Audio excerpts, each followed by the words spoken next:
Okay, now we're going to move into instantaneous rate of change. And this is that scenario as I was showing you before. And we have a little bit of a problem with this scenario because how do you find the slope if we only have 1 point on this function? Secant line's no problem. We have 2. Okay, but the tangent line only has 1. So here's the idea. Let's just say this is a slope of 1, like 1 inch per year. And these average rate of change are smaller. This is like maybe 1/2, maybe 2/3, 3/4. You see how I tilt this? It's getting closer to the slope of 1, isn't it? So that's what we're going to use to our advantage for the instantaneous rate of change. Is these points right here get closer and closer and closer, my secant lines become closer and closer and closer to the tangent. Okay, so I don't really like this diagram. I like this one better, so just watch this. You don't have to write it down. Just another way to describe this.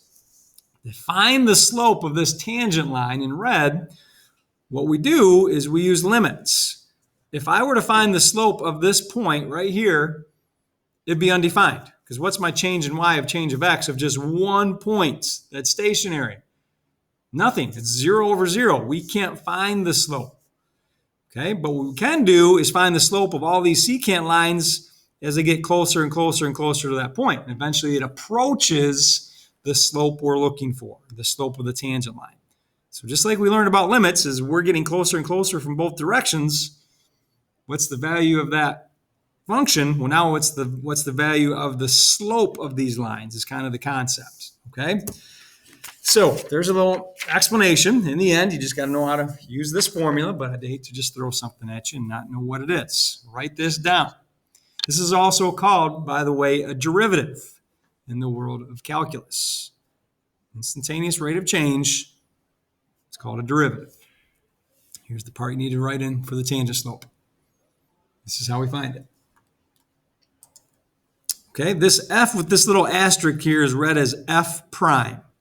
So f prime of a, which is going to be the slope of at a specific point, the derivative, here's how we find it. The limits of these average rate of changes as x gets close to that desired point of a. As I was showing you those secant lines, as they get closer and closer and closer to that point, it's going to reflect the slope of the tangent slope, and that's how we're going to get around that problem we have. Okay, the linear one's kind of awkward to start with. I like starting one that has a curve. So I want to start with problem 2. So here's what we're going to be asked to do. Graph the function and sketch the tangent line at the given point. We should know how to do that fine. The slope of the tangent line is going to be using this new limit definition. And then to find the equation of the tangent line at the given point, this is just using some old algebra skills in point slope form. Okay. All right, so for number 2, I'm going to pause the video as you get this started. You can handle part A, graph that function, which we already did on the previous page, with some good coordinates, and then why don't you draw a tangent line at that given point. Go ahead. All right, so here's the parabola at 2, 3, kind of a straight edge, kind of helps you make sure you're not hitting the rest of the graph, because tangent line is just going to touch that point only on the graph, and then that's it. So there's my best attempt at our tangent line. Okay, part B, find the slope of the tangent line. This is the new part. So we have 2 points. So just like setting up slope any time, I think it's best to have 2 points. Here's my first point. And your second point with the tangent line, the trick is we need to create a coordinate with the algebra expressions in this function. So we're going to use x, f of x is our format. Okay, so for this particular problem, it's going to be x, and then what's our function rule? X squared minus 1. This needs to go in right here. So it's x, and x squared minus 1 is my second coordinate. Okay, so now using those 2 points, I'll just put this here. Are we clear? I guess maybe I circle these. We want to use these 2 coordinates for finding our slope now when we set up this limit problem. Okay, so the slope, or f prime, so f prime at that a value of 2 will be equal to the limit as x approaches 2 of And now it's y2 minus y1. Subtract the y coordinates. So I'm subtracting this and 3. So x squared minus 1 minus 3 all over. And then it says x minus a. X minus 2. Okay? So it's still the same kind of average rate of change setup, except you have to create this coordinate with some algebra in it to get it going and get it set up correctly. Okay, let's do the math. Let's do the limit from the first the first two sections of this chapter, and then we'll have our slope. So this simplifies to just x squared minus 4 over x minus 2, which we know we can simplify and reduce this now, difference of two squares.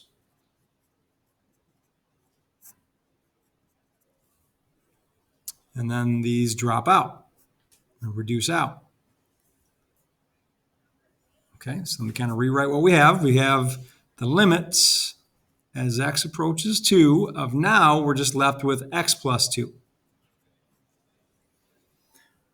Okay, notice I didn't plug in 2 right away to find the limit because it was undefined. So that's why we needed to simplify it. But now that it's simplified, substitution will work. All right, so now we can just do 2 plus 2 to get 4. So the slope of the tangent line is now found, or they also call this the derivative. Okay, 4 is the answer to part B. Okay, and it matches up, right? It's positive, looks kind of steep because a 1 is more like this, a 4, it's making sense with what we have. All right, the third and final step here, part C.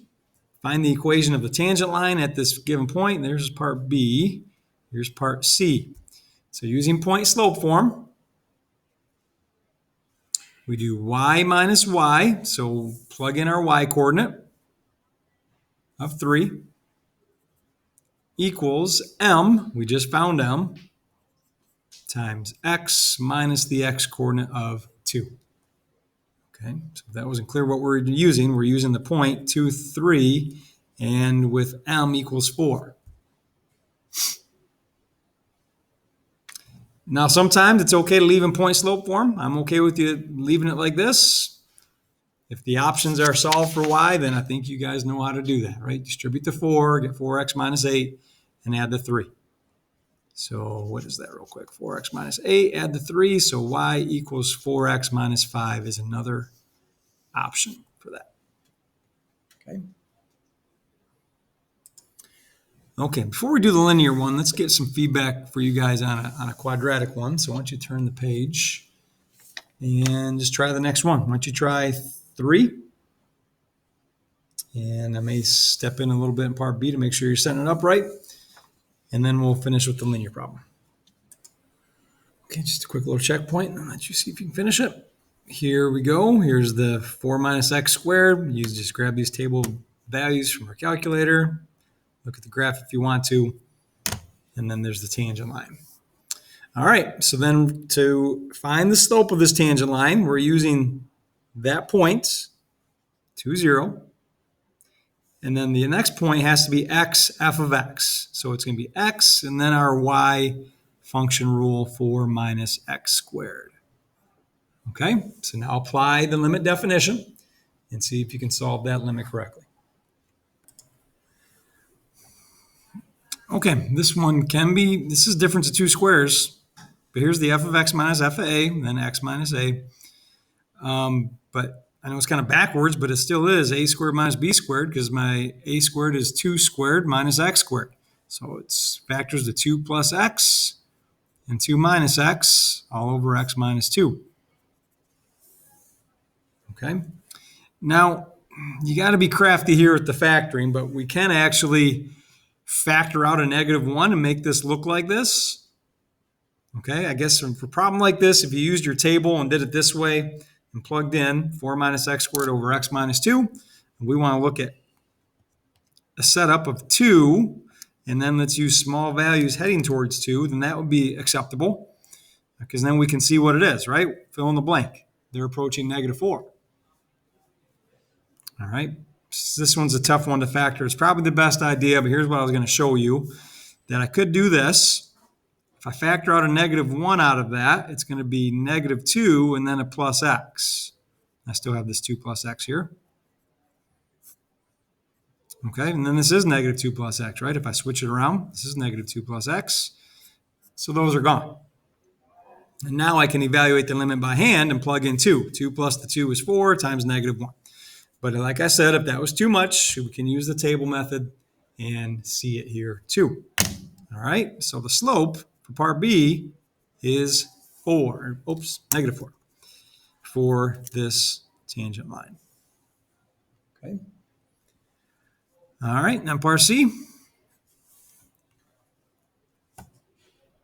What is the equation of it? Remember, now we have the slope and we have a point 2, 0 that's contained on the tangent line. So we're using that and we're using this. So y minus 0 equals -4 times x minus 2. Okay? Or we could just write that as y and then -4x plus 8. All right, that took longer than I thought, so let's just keep this kind of short because we did most of our work in class. I'm going to save the linear ones for tomorrow, but let's finish these quadratics for your assignment, or a few of them. Why don't you do 4 for your assignment? Do 4, 5, and 6. So 5's linear. 4, 6, and 7. Let's just do those 3. They take some time. Okay? 4, 6, and 7 is your assignment.